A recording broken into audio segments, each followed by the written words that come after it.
Ya, aquí comenzamos el módulo 6. Vamos a empezar con las preguntas que quedaban pendientes.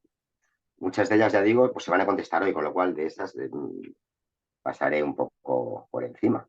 Mencionaré, pero luego lo vamos a ver todo hoy. A ver. Hoy vamos a ver, Igor, el tema de los colores. En nuestra ficha de cata vas a ver más vocabulario sobre los colores. Así que, bueno, ampliando ese vocabulario, hablando de eso mismo, ¿no? Sergio comentaba que si en la próxima clase podía ampliar volumen y cuerpo. Pues volvemos al vocabulario, Sergio, y a todos os lo digo en general, ¿no? El vocabulario pues es también interpretable. Para mí la palabra volumen puede tener un significado diferente o ligeramente diferente al tuyo. En general, tradicionalmente en la cata se habla de cuerpo del vino, un vino que tiene, pues eso, presencia en boca, que tiene volumen, que te llena la boca. ¿Con qué atributos? Pues en el caso de los blancos, el cuerpo está compuesto por acidez y grado alcohólico. Un vino con poca acidez y poco grado alcohólico, una variedad más plana, pues tendrá un cuerpo ligero. Una variedad con un grado alcohólico moderado y una buena acidez, pues tendrá cuerpo medio. Y un blanco con ambos parámetros muy altos, pues es un vino que te llena la boca, que tiene volumen, que tiene cuerpo. Y en cuanto a los tintos, al alcohol y a la acidez le añadimos el componente del tanino para definir el cuerpo de los vinos tintos. Un vino con un tanino no tiene por qué ser un tanino astringente, un tanino presente, a ser posible redondeado, ¿no? Que no sea astringente, como digo, que no sea agresivo, que no sea áspero, aunque no me importa para el día de la cata que sea un poco áspero, porque vais a ver cómo cambia el vino, un vino con ese pequeño defecto, cómo podemos modificarlo con un buen maridaje, cómo podemos hacerlo más redondo. ¿Vale? Así que, bueno, si cuanto más tanino tengamos ese día, más se amplificarán las sensaciones, ¿no? Y más sorprendente será la cata. Entonces, bueno, pues basándome en eso que digo, cuerpo sería tanino, alcohol y acidez en los vinos tintos, y eso es lo que te da presencia en boca, un vino que te llena la boca, que se suele decir también, otra frase para identificar esa sensación, un vino que tiene cuerpo, que tiene bastante presencia, volumen. Y en los blancos, como no tienen tanino, acidez y grado alcohólico. Elena, en cuanto a los azúcares, ¿cuántos gramos por litro sería normal en un vino dulce sin azúcar añadido? Bueno, de sin azúcar añadido se sobreentiende, salvo que sea un cava, un vino espumoso, que obviamente se le añade en el licor de expedición, se le añade azúcar y en el de tiraje también. Pero normalmente el azúcar de un vino dulce va a provenir de esas uvas de vendimia tardía o esas uvas asoleadas pacificadas. ¿Y cuántos gramos por litro? Bueno, pues para considerar un vino seco estaría por debajo de los 5 gramos por litro. Eso sería un vino seco, la gran mayoría de los vinos que tenemos en el mercado. Un semiseco entre 5 y 12 grados. Un semidulce entre 12 y 45 gramos. Y un dulce se considera más de 45 gramos. Pero luego tenemos vinos dulces de Moscatel, de Pedro Ximénez, sobre todo de Pedro Ximénez, que pueden llegar a los 200 y pico gramos por litro, el vino. ¿Vale? Vinos que son casi miel. Sergio pregunta algo de las temperaturas, temperatura de consumo, tal. Eso, Sergio, igual que Bernabé, que es la siguiente pregunta, que también comenta sobre temperaturas, lo vamos a ver hoy, ¿vale? Al final de la clase. Así que si nos importa, paso de esas preguntas, que comentáis que a vosotros os gusta más el vino a temperatura ambiente, el tinto, bueno, pues porque se aprecian mejor los matices, bueno, perfecto. Eso lo vemos luego. Si me permitís, al final de la clase tenemos unas imágenes que hablan de ello. Sofía dice, una vez que se abre la botella según joven, crianza o reserva, ¿qué tiempo máximo se tiene para consumir en su totalidad y conservar la calidad del vino? Si no recuerdo mal, en uno de los módulos siguientes lo vemos, pero variará en función de qué tipo de vino sea. Y yo siempre digo algo a modo un poco de broma, aunque tiene su parte seria, lo que voy a decir, que bueno, pues un vino malo, porque de baja calidad, poco tiene que empeorar. Pero sí que es verdad que un vino elegante, fino, un vino de alta gama, rápidamente, pues al día siguiente ya va a perder esa sutileza, esa elegancia Y también digo siempre en plan broma, aunque el vino hayan pasado 4 o 5 días desde que está abierto, malitos del estómago no nos vamos a poner. Lo único que se pierde es el efecto placentero. Vamos a sufrirlo en boca, en el paladar, ¿no? Porque ya todos los elementos estarán distorsionados. El grado alcohólico oxidado, el etanol oxidado, pues habrá aromas de fruta cocida, bueno, pues ya se pierde el placer, ¿vale? Pero en general, eh, vamos a decir que si tú lo vas a tapar con su propio tapón de corcho, sin sistemas de vacío, etcétera, con su propio tapón de corcho, y lo metes en la nevera, pues un vino de gama media, pues va a ir perdiendo cualidades, pero desagradable puede estar a partir del segundo o tercer día. Si utilizas luego los vinos más delicados, los espumosos, los blancos jóvenes, pues esos se oxidan mucho más pronto. Y los generosos, los finos, manzanillas, pues a las pocas horas ya tienen aromas desagradables, ¿no? Son vinos que obviamente han tenido una crianza biológica durante años o décadas en un ambiente fuera de oxígeno, sin oxígeno, y en cuanto chocan con el oxígeno, pues de comillas se estropean rápido, ¿no? Pero creo que lo veremos. En general, yo recomiendo siempre tener sistemas son baratitos, una bomba de vacío, el Bacubin, que se llama la marca comercial, que son unos taponcitos de goma con una bomba que extrae el aire de dentro, de la copa que te haya servido, pues queda un aire en la botella, lo extrae y eso hace que en lugar de esos 2 o 3 días, pues esos vinos puedan durar un poco más, 4 o 5 días, en buenas condiciones, siempre perdiendo matices, ¿vale? Siempre van a perder un poco de, tú me comentas al final, y conservando la calidad. Van a conservar la calidad, pero van a ir perdiendo matices día a día, claro que sí. Isabel, espero que te haya contestado con eso, Sofía. Isabel dice, habla del controvertido tema de la mineralidad de los vinos. Dice que la mineralidad también es difícil de identificar para mí. Sí, hay expertos que hablan que la mineralidad no existe, que el traspaso de los nutrientes o de los componentes orgánicos o minerales del terreno que son difícilmente percibibles con nuestros sentidos, con nuestros umbrales de percepción.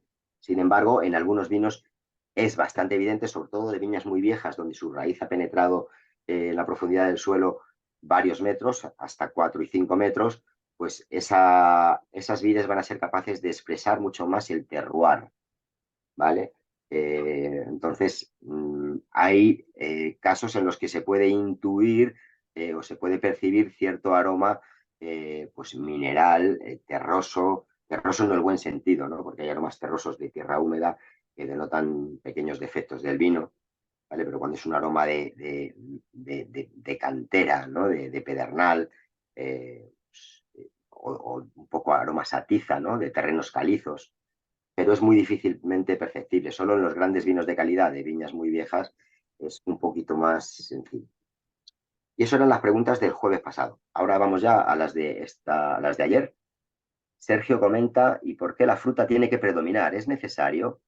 No hay consumidores amplios. No estoy 100% de acuerdo, aunque no me molesta la fruta, pero acepto distintos perfiles. Perdón. La fruta, obviamente, como el vino está hecho de fruta, la fruta siempre tiene que estar ahí. Predominar, tiene que predominar en los vinos jóvenes, en los crianzas, y luego ya cuando pasamos a la gama de reservas, grandes reservas, donde la madera ha sido protagonista durante años, pues obviamente, incluso vinos que luego después de años en barrica han pasado bastantes años en botella, obviamente la fruta, aquel año de la vendimia ya queda muy lejano. Sin embargo, aquí ya, Sergio, estoy de acuerdo contigo que no tiene por qué predominar la fruta, pero tiene que estar presente. O sea, no puede ser que un vino solo sepa y huela a madera. Entonces, no tiene mucho sentido. La madera es como el perfume que nos colocamos cuando vamos a salir de fiesta, nuestro mejor traje o vestido, nos damos 2 toquecitos de perfume para que, bueno, pues complementen, ¿no? La madera nunca puede ser el protagonista de un vino. Obviamente en ese vino tan viejito va a haber una fruta en licor, una fruta pacificada, una fruta muy tenue, pero va a seguir estando ahí. Y si no lo estuviera, pues obviamente hay que de alguna manera penalizar. Como decía, otro chiste, decía el abuelo al morir, hijos y recordar que el vino se hace con uvas, ¿no? Pues tanto misticismo, ¿no? De la química en el vino, etcétera, pues el vino está hecho de uva, entonces tiene que persistir esa fruta, ¿no? Cuando la fruta cae, los vinos tienen una curva de vida, donde primero, igual que nosotros, ¿no? Primero somos juveniles, vamos aprendiendo, formándonos, llegamos a la madurez, estamos un tiempo de madurez y luego vamos en declive poco a poco. Pues los vinos igual, cuando un vino está en declive, va perdiendo su peso de fruta. Yo siempre, desde el principio os dije que en una cata tenemos que buscar dos aspectos importantes. Peso de fruta, en ese gran reserva va a ser menos, pero lo entendemos porque es un ancianito y entendemos sus circunstancias, y la acidez. Peso de fruta y acidez son dos elementos importantes en un vino, ¿no? Para la calidad de un vino. Chubi dice, los vinos blancos son más suaves y es más fácil identificar las frutas. Sí, porque tienen menos componentes, están más despojados. El vino tinto tiene más tanino, tiene más extracto seco, se ha macerado o se ha fermentado con las pieles, con lo cual es mucho más complejo el vino tinto. El vino blanco es más liviano y es más fácil, más frutal. Básicamente, si el vino no tiene ese carácter, el vino blanco joven no tiene ese carácter frutal, no tiene nada, ¿no? Este cuerpo, ese gran cuerpo de acidez y grado alcohólico sin aromas frescos de frutas, etcétera, pues es lo que hablábamos, creo que esta mañana en el otro curso, ¿no? O yo creo que, no sé si fue en este, de descompensación entre la fase olfativa y la fase gustativa, ¿no? Que en nariz no tiene nada y luego en boca parece que tiene mucho cuerpo y engaña, ¿no? Sin embargo, es penalizable en nariz. Y Sergio te contestaba a eso, vale, pues en los blancos sí, coincide que es más fácil y rápido encontrar la fruta. En los tintos están mucho más tapada por otros atributos, sin embargo, tiene que sobresalir, de alguna manera tiene que aflorar. No predominar en todos los casos, como he dicho, pero sí aflorar en mayor o menor medida. Rocío, ¿podéis volver a pasar el link de los colores? No era el link de los colores, te lo han pasado, creo que fue Igor, te lo pasó. Creo que sí, te lo pasó Igor. No era un link de los colores, era una ficha de cata internacional, estandarizada, que ya os vale también para nariz y boca, aunque está en inglés. Hoy vamos a tener, y os pasará Paloma, la ficha de cata nuestra de OIB, que es una ficha de cata descriptiva, que creo que es una buena herramienta para tener delante cuando estamos delante de un vino. A ver, queda poco ya. Elena, veo se le da importancia considerable al precio del vino, pero eso depende casi al 90% de los márgenes del local, ¿no es así? Sí, bueno, los vinos tienen sus precios y se justifican de unas maneras u de otras, pero yo me refería, creo que es a lo que haces alusión, cuando yo hablo de un vino, cuando estoy valorando un vino, la puntuación que le voy a dar, si no es una cata ciega, que no sé ni precio, ni etiqueta, ni marca, ni nada, si es una cata donde estoy viendo la etiqueta y sé qué tipo de vino es, no voy a puntuar igual un vino de 5 euros que uno de 50. Al de 50 le tengo que pedir más, obviamente, ¿no? Por eso no es que le dé más importancia o le dé mucha importancia al precio, sino que el precio tiene su importancia. Cuando trabajas en un restaurante vas a buscar la relación calidad-precio. Entonces, bueno, pues es un parámetro a tener en cuenta, claro, de los más importantes. Por eso de los márgenes también, de los locales. Valeria, ¿podrías indicarnos qué ferias son las mejores y más importantes aquí en España? Bueno, pues hay muchas. La guía el Salón de los Grandes Vinos de España de Peñín, que se hace en IFEMA, bueno, es itinerante, también va por otras zonas. Hacen feria de espumosos, de vinos blancos de España, de todos los vinos de España por encima de los 90 puntos en la guía Peñín. Esa es, yo creo, la más interesante en cuanto a calidad, variedad muchísima y calidad toda. Todo lo posible. Los grandes vinos de España están en esa feria. Luego hay otras presentaciones de grandes distribuidoras que también tienen gran variedad y grandes vinos. A ver, Mari Carmen Salazar. Ah, bueno, hablaba de lo cuando estaba el vino desestructurado entre nariz y boca no había coherencia, ¿no? Que hablaba Sergio de incoherente, vino incoherente, o Mari Carmen dice desestructurado. Sí, hay un desequilibrio en ese vino, hay una descompensación de alguna manera.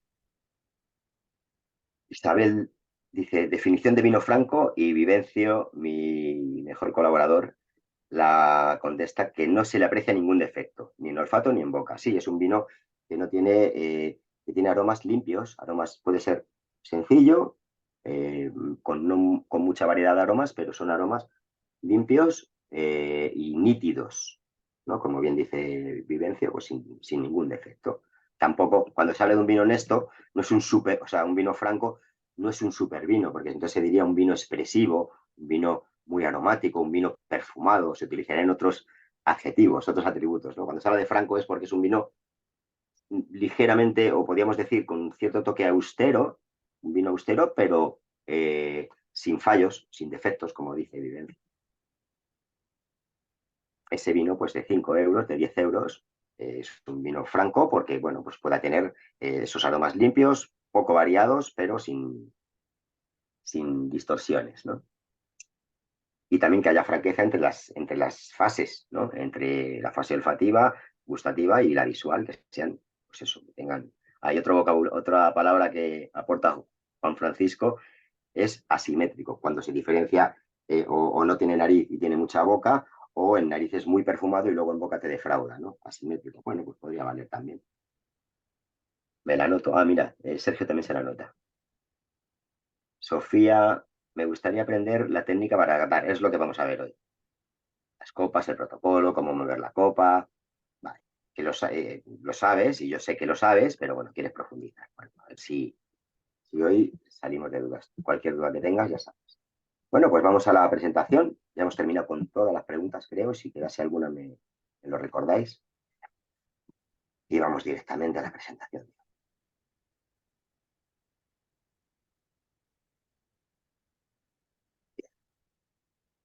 Pues vamos a hablar de la sala de cata. Vamos a ver nuestra ficha de cata, repasarla eh, desde el principio al final.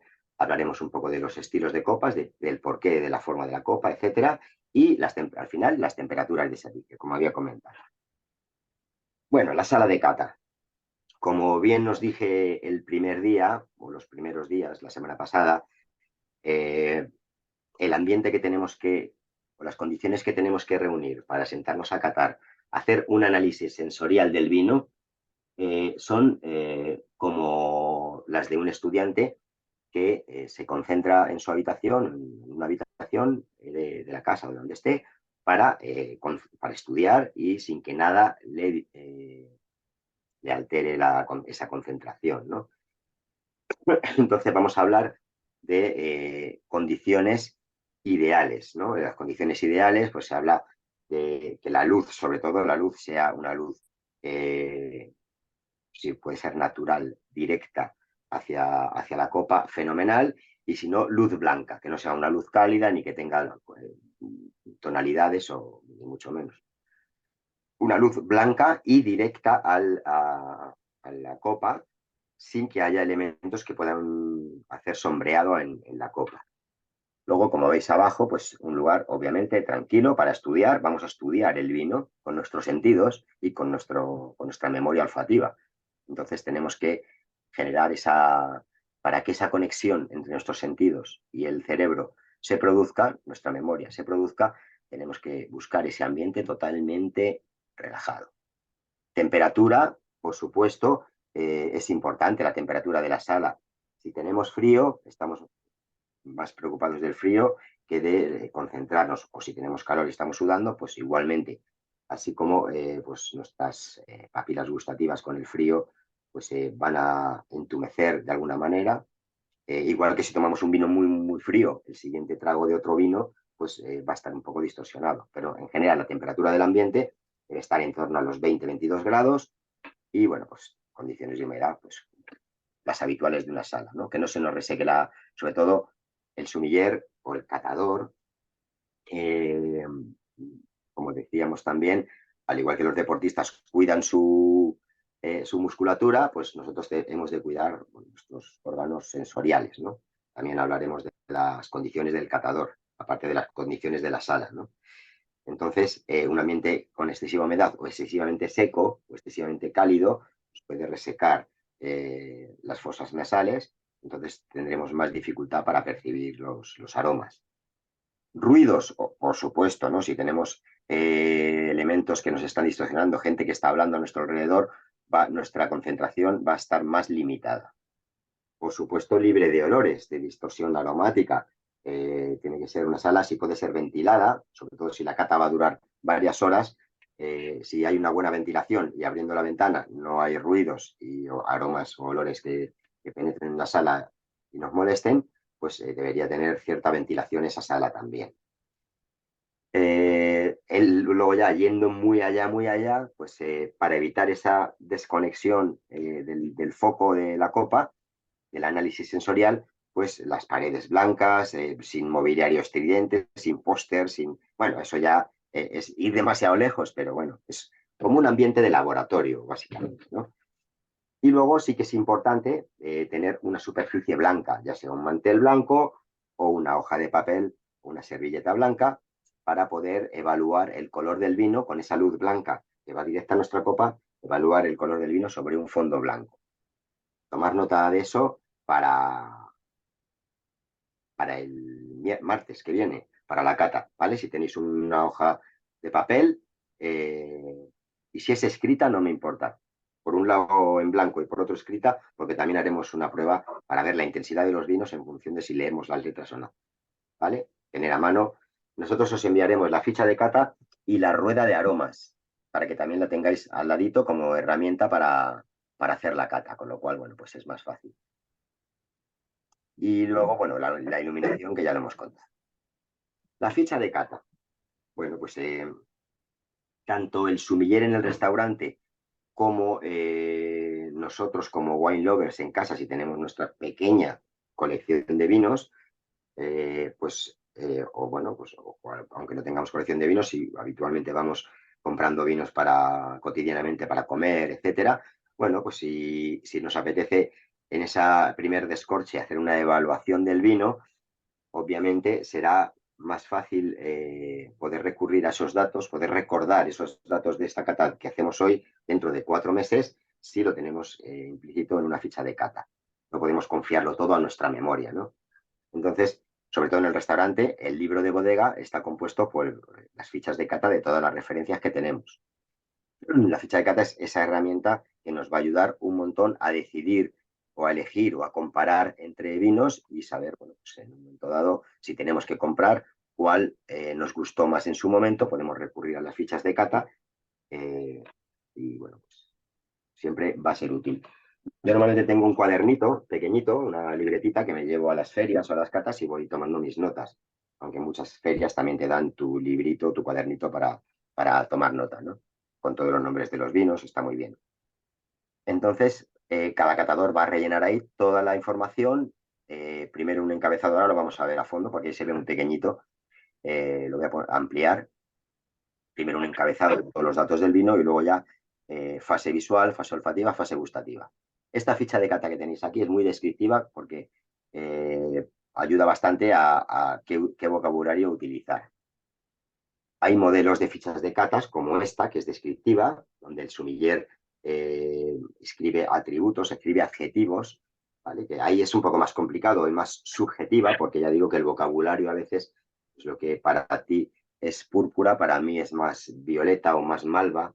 Entonces, bueno, pues en tema de color puede haber diferencia de opiniones o en temas aromáticos también. Lo que a mí me huele a frambuesa, a ti te huele a fresa. Realmente los dos estaremos de acuerdo, porque estamos hablando de fruto rojo y bueno, pues a ti tu memoria olfativa está más acostumbrada a la frambuesa o directamente detectas mejor los aromas de ese vino y lo que a mí me parece frambuesa a ti te parece fresa, pero bueno, básicamente vamos por la misma línea. Sin embargo, bueno, el vocabulario, pues como digo, engaña un poquito. Luego hay fichas, otras fichas que son de puntuaciones, que, bueno, pues hay intensidad de color del 0 al 4. ¿Qué intensidad de color tiene? Vea, pues un 3. Variedad aromática, mucha, poca. 0 es poca, 4 es mucha. Bueno, pues otro 3. Y vamos puntuando. Y luego al final se hace una suma y como habrás catado varios vinos, normalmente esas catas son catas comparativas para ver qué vinos, entre un panel de catadores de X personas, pues entre las puntuaciones de todo, qué vinos pues tienen una mejor puntuación, una mejor valoración. En concursos de vinos, cuando hay concursos de vino, el mejor blanco con barrica de España. Bueno, pues ahí lo que hacen es panel de catadores en cata ciega con su ficha de cata, con puntuaciones, no con atributos, no con adjetivos como esta ficha, y al final, pues el vino ganador es el que más puntos haya sacado en el conjunto de todas las catas a ciegas, todas las fichas de cata que hayan rellenado los expertos. Entonces, en función del objetivo que tenga la cata, vamos a utilizar una u otra. A modo de wine lover o a modo de libro de bodega en el restaurante, pues esta yo creo que es más interesante. Aunque no quita que puedan estar combinadas, podemos dar puntuaciones, podemos eh, describir con palabras aromas, colores y sabores, y luego también en cada apartado que veis ahí, pues ir poniendo una puntuación. También podría combinarse ambas fichas.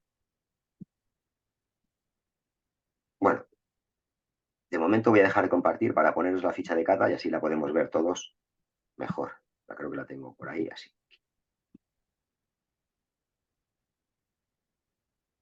Bien, ahora se ve en grande. Tenemos primero ese encabezamiento, que es muy importante tener en cuenta pues, todos los datos iniciales de cabecera del vino, ¿no? La añada, tipo de uva, grado alcohólico, lugar de cata. Bueno, el lugar de cata es un poco lo de menos, pero la fecha de cata es muy, muy, muy importante, porque como os dije, la ficha de cata es una foto fija y el vino es un producto en movimiento, en evolución, como nosotros, ¿no?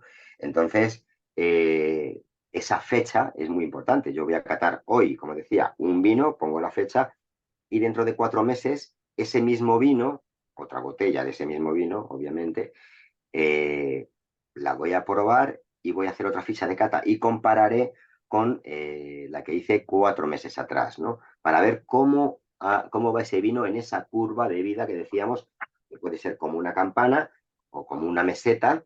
Y bueno, pues queremos evaluar cómo ha evolucionado en esos 4 o 6 meses o un año, por ejemplo. La fecha de cata es súper importante. Bien, después de esos datos de encabezamiento, ya pasaríamos a la fase visual.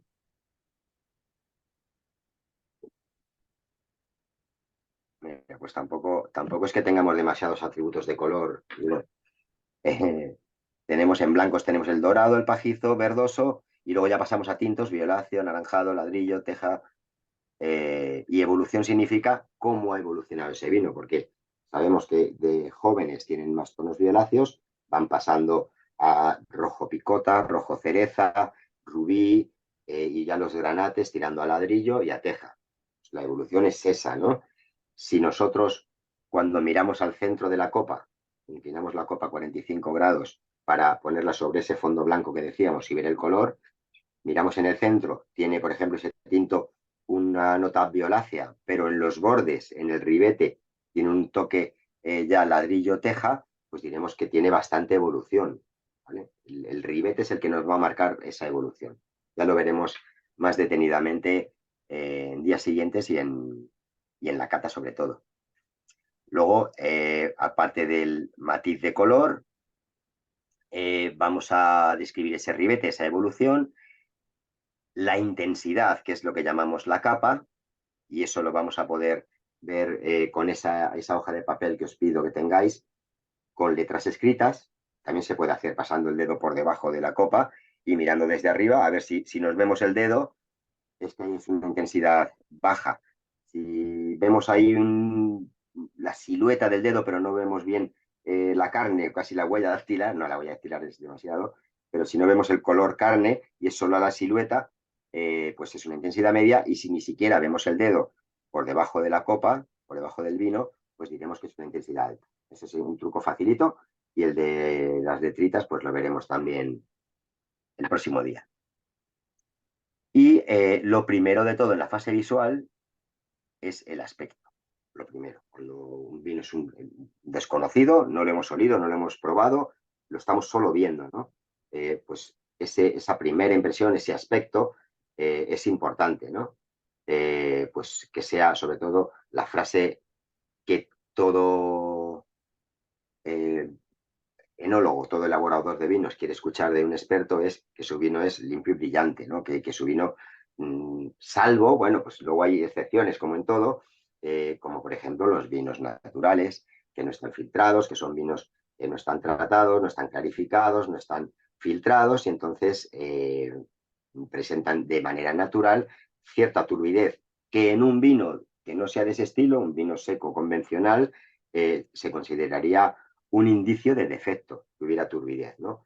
En general, los vinos secos convencionales pues tienen que ser limpios y brillantes. Se les supone que sean limpios y brillantes. Y si no, si vemos cierta turbidez, pues ya intentaremos averiguar, con ese espíritu de detective que tenemos los catadores, averiguar el porqué de esa situación. Quizás un vino natural, no.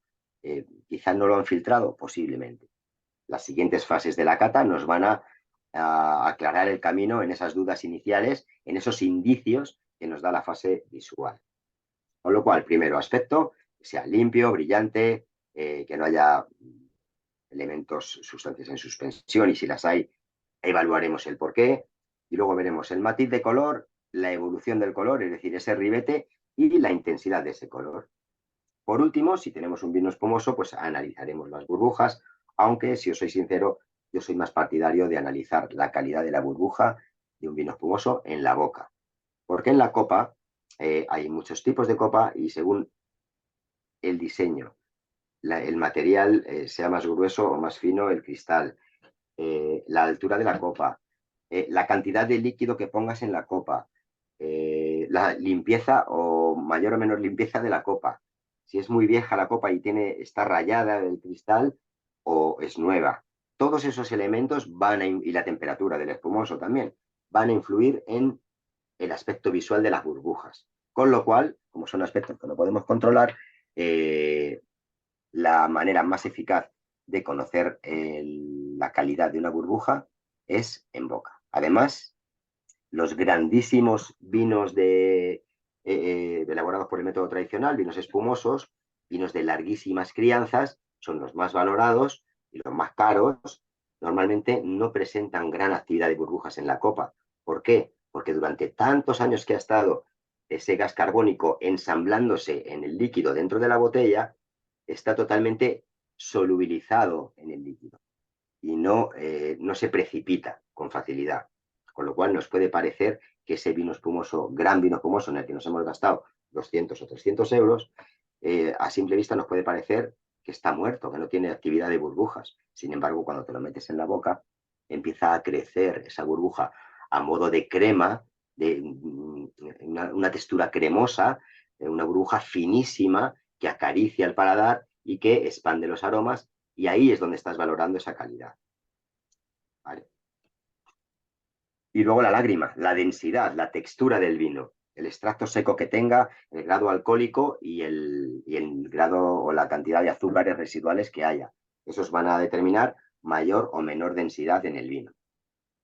Y lo vamos a ver moviendo la copa en círculos y el vino se va a ir quedando en las paredes de la copa y va a ir bajando en lagrimitas, se llaman lágrimas o piernas, que evaluaremos lo rápido o lento que bajan y lo gruesas o finas que sean, ¿no? Si son muy gruesas, puede responder a que tenemos un vino dulce o semidulce, un vino con algo más de lo habitual de azúcar residual. Por eso baja lenta y es gordita.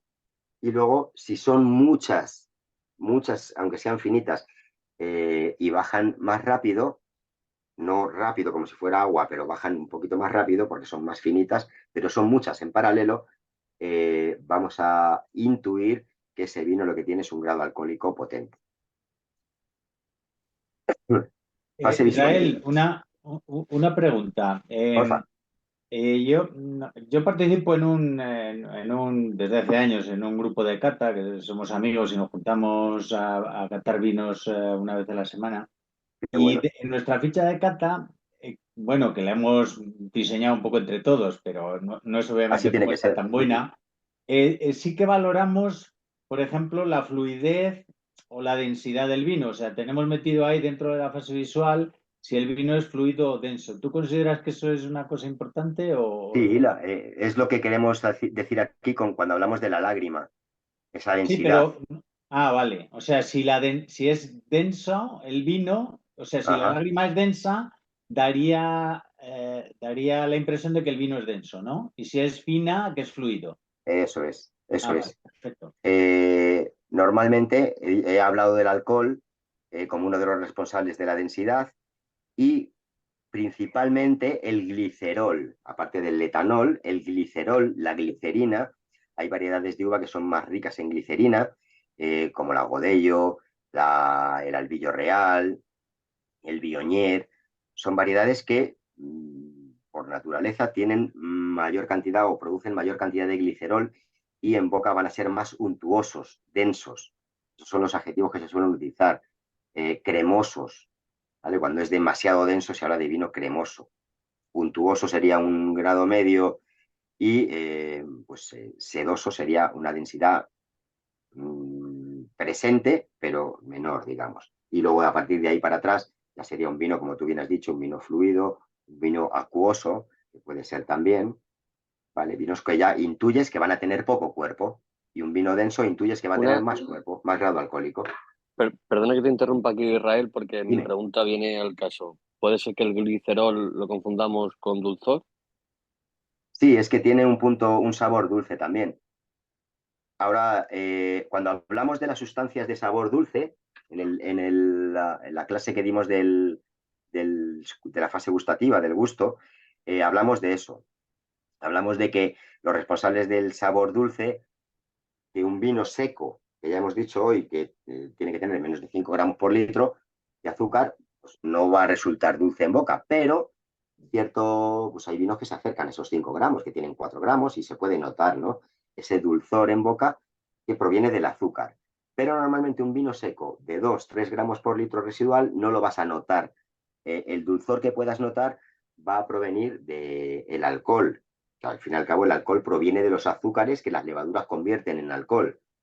Y el glicerol es uno de esos elementos que tiene sabor dulce. Con lo cual, sí, tienes toda la razón, el glicerol aporta ese sabor dulce en boca y Bueno, textura o densidad de es que has lágrima dicho en... precisamente una uva que me pasa muchísimo que es con la Godello, con Mm, vinos gallegos de Godello, sí, que tienen eso, aparte de que tienen una acidez media, mm, tienen como mucho dulzor para mí. Entonces pues digo, pero proviene, es que son proviene del secos, no sé por glicerol. qué me saben dulce.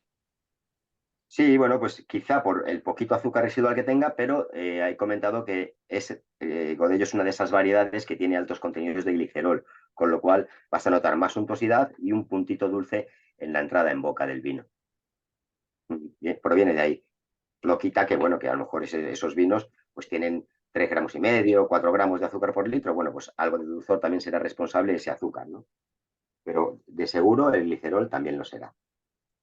Bueno, vamos, ¿alguna pregunta más sobre la fase visual? Pasamos adelante a la olfativa. Vale, pues tenemos unos indicios en la fase visual y ahora pasamos a la olfativa. Aquí volvemos a evaluar primero el protocolo de cata. Creo que era Sofía la que me preguntó sobre el protocolo de cata. Bueno, pues en nariz primero vamos a catar a copa parada. Según se sirve el vino, no lo agitamos, no lo movemos directamente, nos vamos acercando poco a poco el vino. Y hay vinos que son muy aromáticos que te lo están sirviendo a 50 centímetros de la nariz y ya te está viniendo el aroma.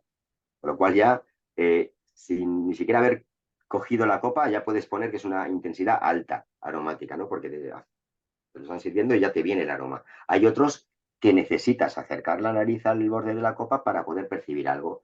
Bueno, pues intensidad media o media baja, ¿vale? Y cuando, bueno, pues aún insistiendo y metiendo la nariz en la copa, no se expresa mucho, pues hablaremos de una intensidad baja. Eh, pero a copa parada, lo primero que vamos a percibir, aparte de esa intensidad, que luego moviendo la copa vamos a notar mayor intensidad, ¿no? Pero un primer approach, una primera aproximación a la intensidad va a ser aquí, a copa parada. Pero lo más importante que yo veo a copa parada es que percibamos el aroma predominante, la personalidad de ese vino en concreto, ¿vale? El aroma que más moléculas volátiles aromáticas tiene.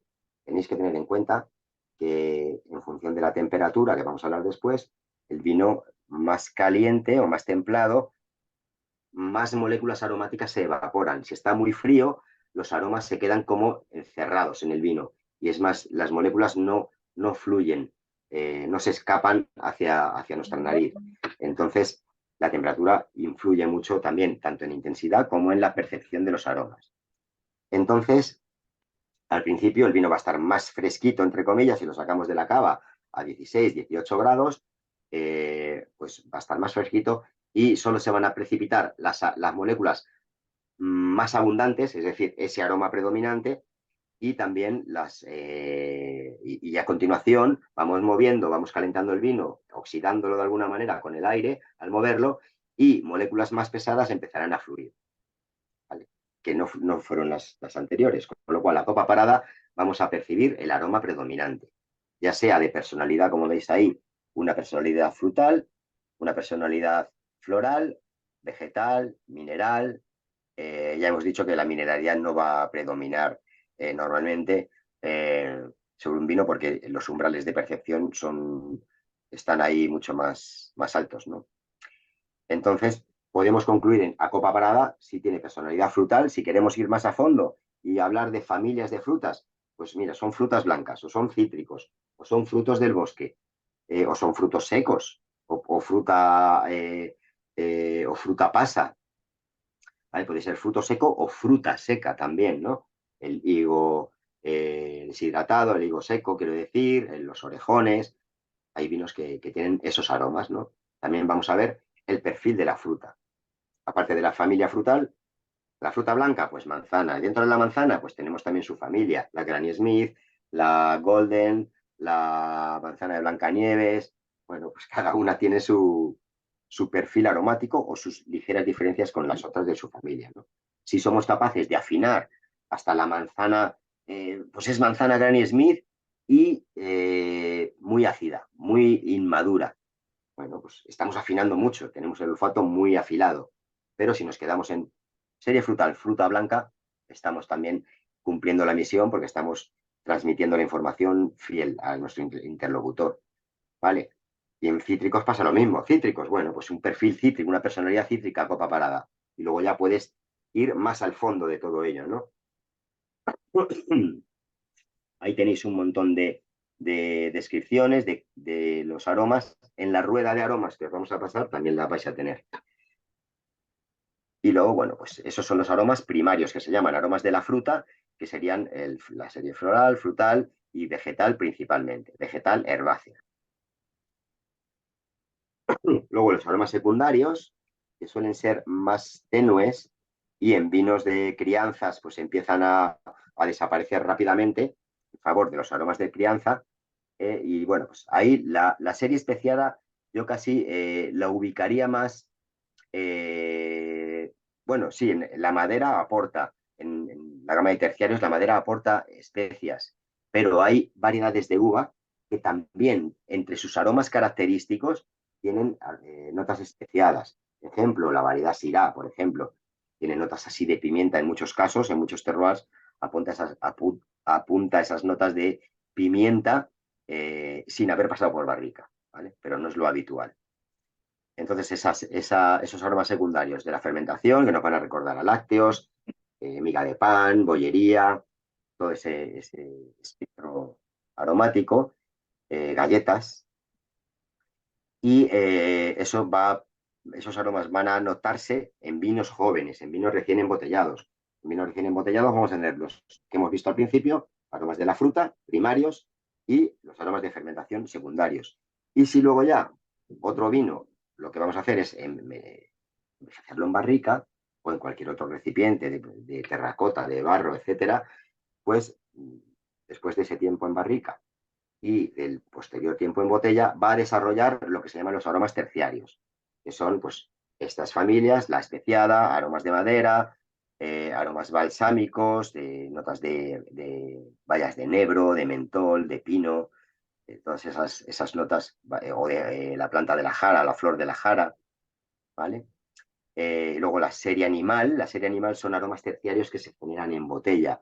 Hay vinos que de repente huelen a mueble viejo, a tienda de antigüedades, a cuero, ¿vale? Todo este vocabulario se utiliza, ¿no? Pero es una manera de que, si yo os hablo de aroma a tienda de antigüedades, De repente, a que inconscientemente en vuestro cerebro os habéis generado ese aroma. Creo que sí. Bueno, la serie química, dentro de la evolución del vino hay multitud de procesos físico-químicos, reacciones entre unos elementos y otros, y por tanto pueden aparecer, y sobre todo con la evolución, con el declive del vino, pueden aparecer esos aromas de quitaesmaltes, de barniz, de pegamento, que ya empiezan a ser defectos. ¿Vale? Esa serie química. Química o aromas de farmacia, a veces también ofrece, ¿no? El vino cuando ya empieza en su declive. Y la serie empireumática, esa palabreja, significa la serie de tostados, la serie de combustión. Pues vinos, sabéis que las barricas se tuestan por dentro, con lo cual esos aromas tostados también se traspasan al producto final, al vino, y bueno, pues hay vinos que tienen esos aromas a café torrefacto, a cacaos, toda esa gama un poco que recuerdan notas como tostadas. Y luego, defectos, olores anormales, bueno, pues tenemos también algunos que iremos repasando. Bueno, ya vimos algunos cuando hablamos de la fase olfativa o del sentido del olfato, pero bueno, todos provienen de errores en la elaboración, de falta de limpieza en las instalaciones de la bodega, pero también ocurren de manera natural cuando el vino, como digo, va en declive, va decayendo y pues sus componentes positivos se van diluyendo, van reaccionando con otros. Por ejemplo, el ácido acético, las bacterias acéticas van a empezar en presencia de oxígeno, van a trabajar muy bien, van a proliferar, van a superar en cuanto a potencia de aromas ese ácido acético, ese olor a pegamento, a barniz, pues va a predominar en el vino, apagando los aromas que nos gustan, que son los de la fruta, ¿no? Y las flores, y las hierbas y todo eso. Entonces, bueno, pues Israel, perdona. Dime. La mina de lápiz o grafito, Sí. aparte de que es un aroma que puede aportar y que aporta de hecho la madera, ¿no puede ser también un aroma mineral del terruño? Estoy Lo pensando, es. por ejemplo, en los vinos de Priorato, con las licorelas. Eso es, con la pizarra, eso es. Sí, sí, sí. Yo el grafito lo atribuyo al terroir, lo atribuyo a la familia mineral que teníamos aquí arriba. Lo que pasa que cuando hablas de mina de lápiz, yo siempre hago esa asociación, ¿no? Que muchas veces, como también esos vinos van a tener su punto de madera cuando son maderas nuevas, vas a notar una combinación, yo le llamo aroma, bueno, no es que me lo haya inventado yo, lo capté de un profe mío que hablaba de aroma sacapuntas, la mezcla de la madera de cedro, del lápiz y el grafito. Cuando esos vinos que tienen esa nota mineral de grafito, como recuerda un poco al carbón también, están elaborados en maderas nuevas o maderas poco tostadas, pues genera esa combinación que te recuerda rápidamente al lapicero o al sacapuntas. Pero yo lo atribuyo, como te decía, el grafito lo atribuyo más a la nota mineral, ¿vale? A la nota de terroir, más que a la propia madera. Vale. Okay. Y pasamos a la fase gustativa, donde, al igual que en nariz, hacíamos primero un análisis a copa parada, donde veíamos un primer approach a la intensidad y veíamos el aroma predominante, luego movíamos y ya veíamos toda la gama aromática, porque el vino puede tener floral, frutal, herbal, y luego amaderados, y puede tener minerales, y puede tener, pues cuanto más tenga, mejor le puntuaremos aromáticamente, o en cuanto a su variedad de aromas, ¿no? Agitando la copa es lo que percibimos. Mayor intensidad, ya hacemos una calificación definitiva de la intensidad y la variedad aromática, la variedad de aromas. Los defectos normalmente se perciben también a copa parada, porque son los más evidentes, suelen salir los primeros también. Y como decía, pues esas fases también se aplican en boca. En boca vamos a marcar 3 momentos de análisis. El ataque o bienvenida del vino en boca, o entrada en boca, como veis ahí, el paso de boca y el final de boca, la conclusión final o las sensaciones de la parte de atrás una vez que hemos tragado el vino o si estamos catando muchos, hemos expulsado a la escupidera. Entonces, en la entrada de boca, como sabemos, pues lo primero que se va a notar es el carácter afrutado, el carácter más dulce en la punta de la lengua y rápidamente la frescura de la acidez. Ese ataque, esa entrada, puede ser explosiva, puede ser insulsa, puede ser expresiva, puede tener diferentes atributos en función de lo que el vino nos exprese en el paladar, ¿no? Ahí somos libres de utilizar el adjetivo que mejor se acomode a la sensación que estamos teniendo, siempre y cuando el interlocutor nos pueda entender. Porque claro, hay sumilleres que pues, hablamos de este vino huele a pimienta de Jamaica recogida a 2000 metros de altitud. Bueno, me quedo con aroma a pimienta, ¿vale? Porque, bueno, esos matices son difíciles de que el interlocutor los pueda apreciar. A veces nos ponemos tan grandiosos que no nos hacemos entender. Bueno, entonces esa entrada en boca, esa primera impresión, y luego el paso de boca. El paso de boca, ahí vamos a notar el frescor de la acidez, esa persistencia de la acidez, esa integración en el vino. Venimos hablando estos días de armonías en el vino, armonía entre fases, y dentro de la fase de boca, pues en armonía entre sabores. Si un vino es muy dulce y poco ácido, está desequilibrado también.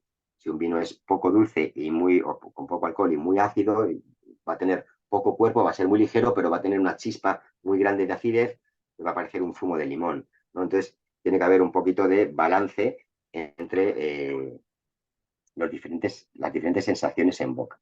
Y la acidez se puede calificar pues, como una acidez de menos a más, una acidez plana, sosa,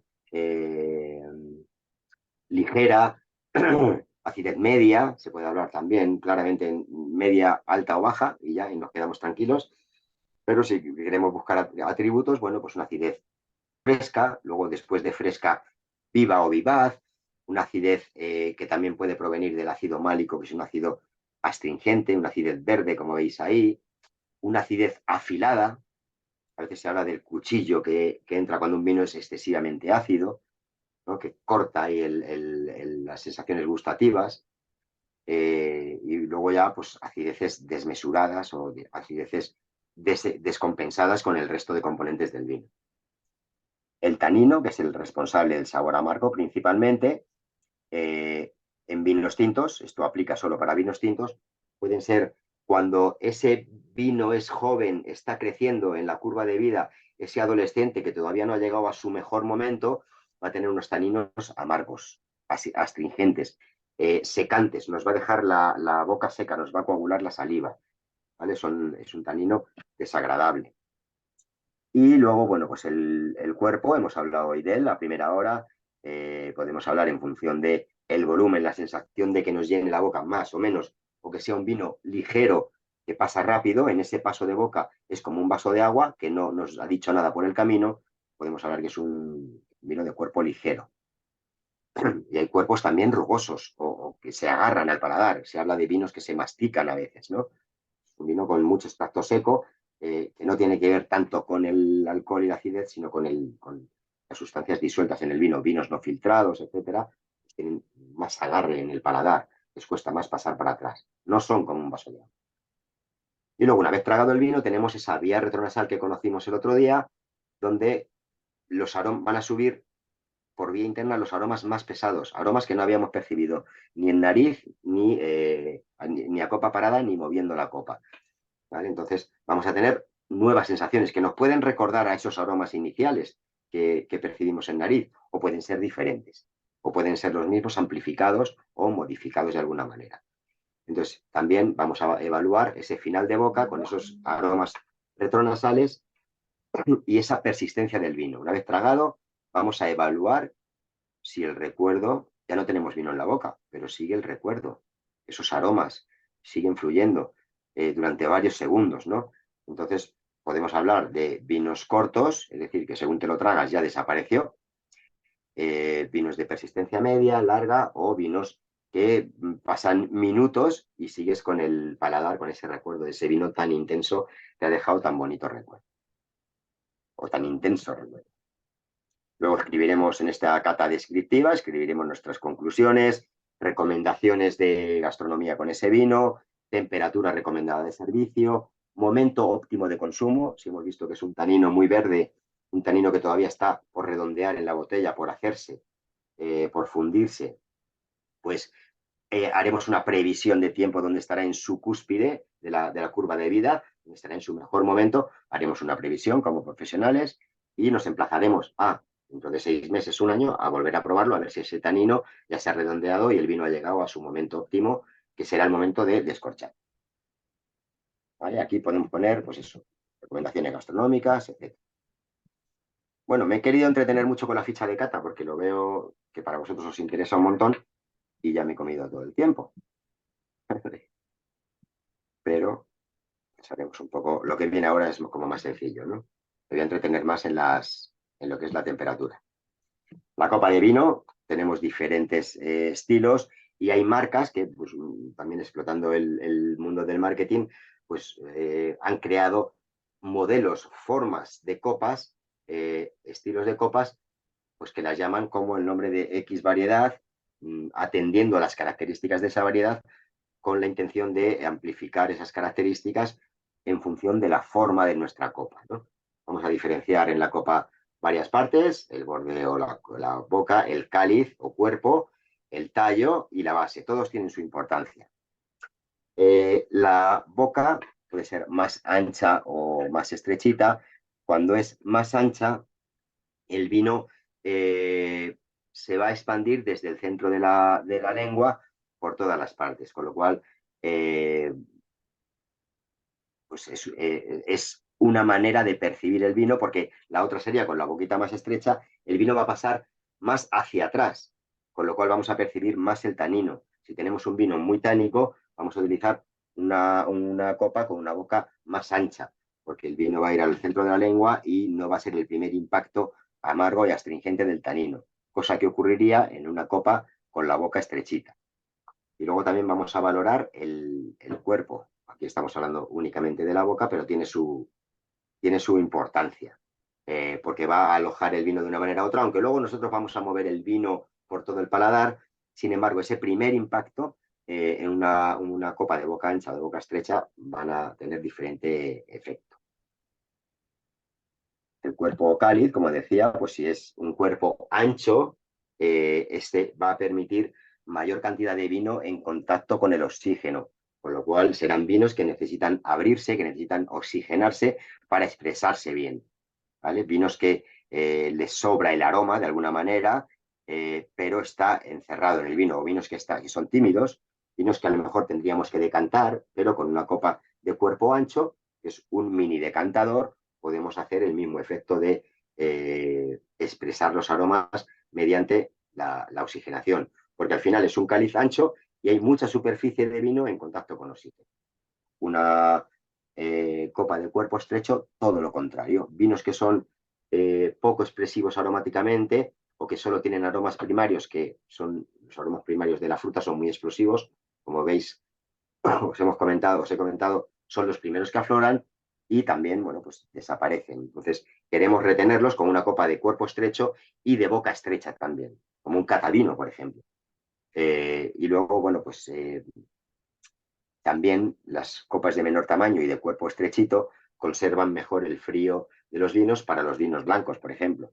Una copa ancha, ahora en un momento vamos a ver unas fotos, pero una copa ancha de un cáliz ancho, pues obviamente hay mucha superficie de vino en contacto con el oxígeno, con el ambiente, y se va a calentar mucho antes. Una copa pequeñita y con poca circunferencia de superficie de vino en contacto con oxígeno, se mantiene un poquito más la temperatura del vino.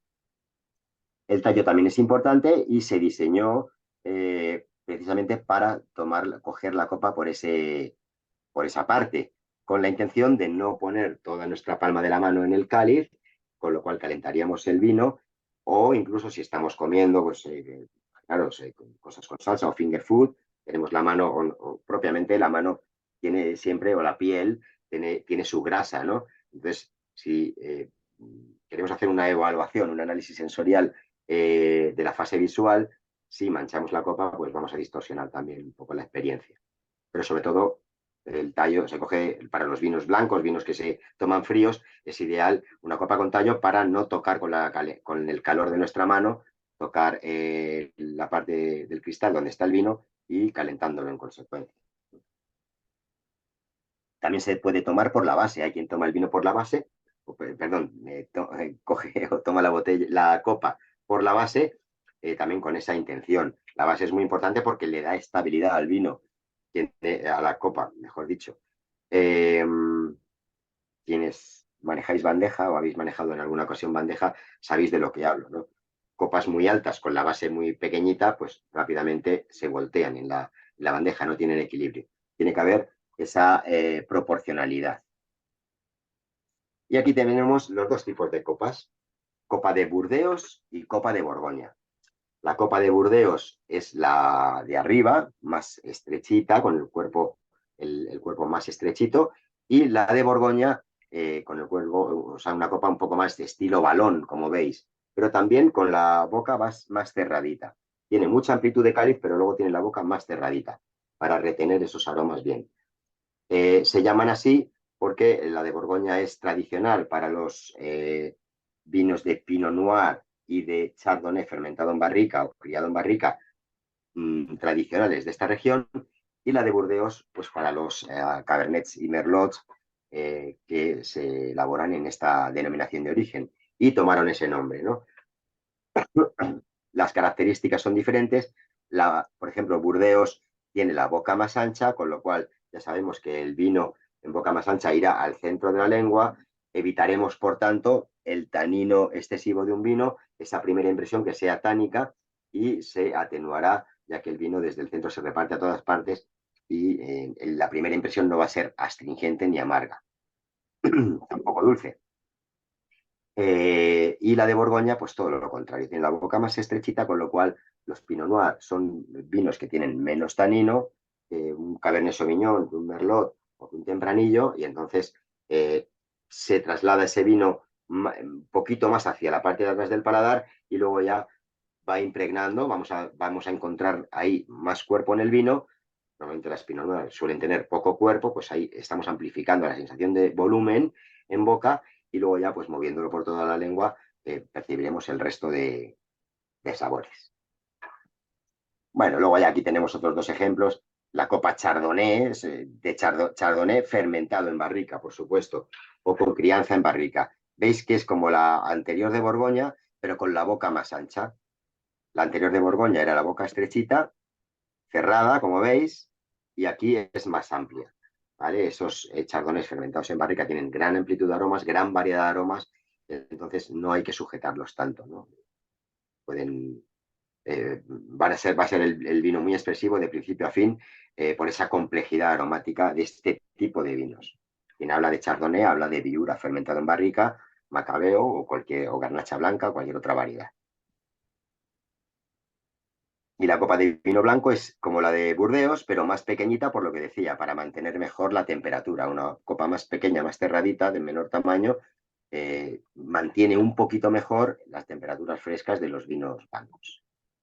Y luego la copa de espumoso, que ya os he comentado, que pues, se toma tipo flauta porque queda muy bien para Instagram, pero yo os recomiendo cuando estemos ante un espumoso de cierta calidad, pues utilizar cualquiera de estas copas, de estas dos copas, ¿vale? Incluso para esos grandes vinos espumosos de largas crianzas, pues en la copa de Borgoña esa complejidad aromática se va a ir desplegando, inundando nuestra nariz, ¿no?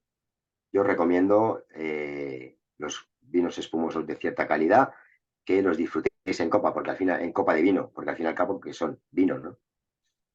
Y ya digo que la copa de flauta, esta, pues no puedes. Bueno, tampoco hace falta agitar el vino en los espumosos, porque la propia burbuja expande los aromas como si lo estuvieras removiendo, ¿no? Pero bueno, es una copa poco ágil para la cata. Luego tenemos la copa catavino, que es, como decía, para catar los vinos, pues muy cerradita, mantiene muy bien la temperatura porque es de tamaño muy pequeñito y con la boca cerrada o más cerradita para que los aromas pues precisamente se mantengan y podamos percibirlos perfectamente. Es copa tradicional, es la llamada copita de Jerez, que habitualmente pues, se toma los vinos dulces, olorosos, amontillados, Pedro Ximénez, etc. Y las temperaturas, ya para terminar. Perdonadme que me he pasado un poquito de tiempo, pero veía conveniente entretenerme en la ficha de cata. Bastante. ¿Hay alguna pregunta hasta ahora? ¿No? Bueno, pues seguimos. La temperatura nos va a hacer más frío o menos frío, nos va a hacer percibir los vinos de una manera u otra. Entonces, bueno, siempre vamos a hablar, o se suele hablar, de una temperatura de servicio en el restaurante, que es la que vamos a ver a continuación, y una temperatura de cata. La temperatura de cata, siempre el vino va a estar menos frío, más templado que la temperatura que yo le pondría a mi cliente para que mi cliente disfrute su pescado con su chardonnay fermentado en barrica, por ejemplo. ¿Vale? Entonces, en cata, para percibir mejor los defectos y los aromas, pues ponemos el vino 2, 3 graditos más templado, más cálido de lo que le pondríamos a nuestro cliente para que disfrute del vino, ¿no?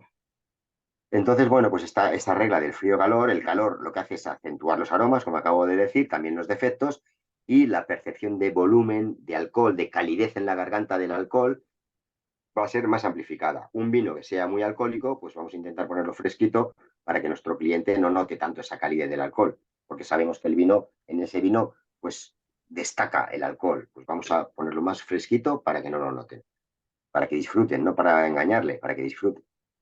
Y bueno, pues así si un vino con mucho alcohol lo ponemos a una temperatura demasiado cálida, pues va a resultar un poco más pesado, sin aromas, para empezar, perdón, con muchos aromas, perdón, pero más pesado, con un paso de boca mucho más lento y más masticable, como decíamos antes, ¿no? No es un vino alegre. Y luego el frío, pues todo lo contrario, va a tapar los aromas y vamos a notar menos el dulzor y va a sobresalir el amargor, el tanino, la astringencia. Con lo cual, un vino muy frío, que sea muy ácido y muy tánico, pues vamos a notar solo la acidez y el tanino. Y nada de aromas, por supuesto. Bueno, aquí tenéis un cuadro simplemente como referencia para enfriar un vino, un estudio que se hizo, esto está sacado de la Wikipedia, de la Wikipedia, perdón, de la Wikipedia, y aquí se habla un poco en minutos de cuánto tiempo los diferentes tipos de vinos tardan en llegar a su temperatura ideal. Pero bueno, ahí lo tenéis como referencia, no nos entretenemos. Me interesa más esta. Este es un poco al hilo de las preguntas de Sergio y de Bernabé sobre la temperatura de los vinos. Esto es lo ideal en el restaurante, que en función de los tipos de vino, la temperatura o el rango de temperaturas a la que se puede servir los vinos. Esto tiene todas las excepciones del mundo, como, por ejemplo, Sergio y Bernabé, que decían que les gustan los vinos tintos, sobre todo más templados, por encima de esos 16-18 grados, y me parece perfecto, porque como sois wine lovers, lo que queréis es valorar el vino, aparte de disfrutarlo, queréis valorar esos virtudes y defectos, y con la temperatura más cálida se consigue con mayor facilidad. Entonces ahí tenéis toda esa lista con las recomendaciones de temperaturas. Y luego dentro de los tintos Grande Reserva, pues habrá algunos que estén mejor a 16, otros a 18, otros a 15, ¿vale? O sea que hay todas las excepciones del mundo. Esto es como un poco una orientación en función de lo que se hace en los restaurantes a nivel mundial. Bueno, pues cómo se tienen las cavas o las temperaturas con los diferentes vinos. Y ahora me diréis, pero ¿cómo voy a tener tantas armarios vinotecas, tantas cavas, ¿no? Si tengo diferentes temperaturas, bueno, vamos a jugar un poco, obviamente blancos por un lado y tintos por otro, y si tenemos esos armarios donde tenemos dos temperaturas, pues dentro de esos tintos, pues vamos a dejar los jóvenes en la parte de abajo, que habrá más frío, y los grandes reservas en la parte de arriba, que estará a una temperatura más cercana a los 18 grados, ¿no? Jugaremos con eso y entre medias, pues los reservas y crianzas. Vale, bueno, siento muchísimo haberme pasado tanto de tiempo. El tema de la ficha de cata me parece importante y apasionante. Espero que a vosotros también. Y ya no os quiero quitar mucho más tiempo. Si alguien tiene una preguntita, con mucho gusto la contestamos. Abrid micro y la contestamos. Y las del chat, como siempre, ¿no? Me las apunto. Aunque habéis estado hoy tranquilitos, no sé si habrá muchas preguntas en el chat. Bueno, luego lo miro bien. Si hay alguna pregunta que queráis formular ahora, estamos a tiempo. O ya os he cansado demasiado, ¿no? Sí, hola, Rafael. Sí. Mira, soy Javier. Mira, quería saber si en las fichas de cata si es conveniente poner cosas negativas. O sea, poner adjetivos como es muy desagradable, es muy feo, o es mejor ser más, suavizar un poco los adjetivos que hay que poner. Ser honesto, la percepción que tú sientas, debes transmitirla en palabras lo más fielmente posible. ¿Qué pasa? Yo sé, no sé, a lo mejor vas por este lado. Si lo tienes que catar en público delante del bodeguero, ¿te refieres? Como me ha pasado, pasa muchas veces, ¿no? Pues ahí tienes que ser un poco diplomático, obviamente, ¿no? Vale. Es complicada esa situación. Cuando Vale. catas un vino delante de gente de la bodega, pasa mucho en ferias, ¿no? Te dan a probar sus vinos y te piden tu opinión. No tiene por qué ser siempre todo maravilloso. Pero hay que ser diplomático en ese sentido y bueno, depende de la confianza mayor o menor que tengas, pues eres más explícito o menos. Y Sí, luego, sí, bueno, sí. si es también hay fichas de cata de las que no he hablado, que son las fichas de cata comerciales.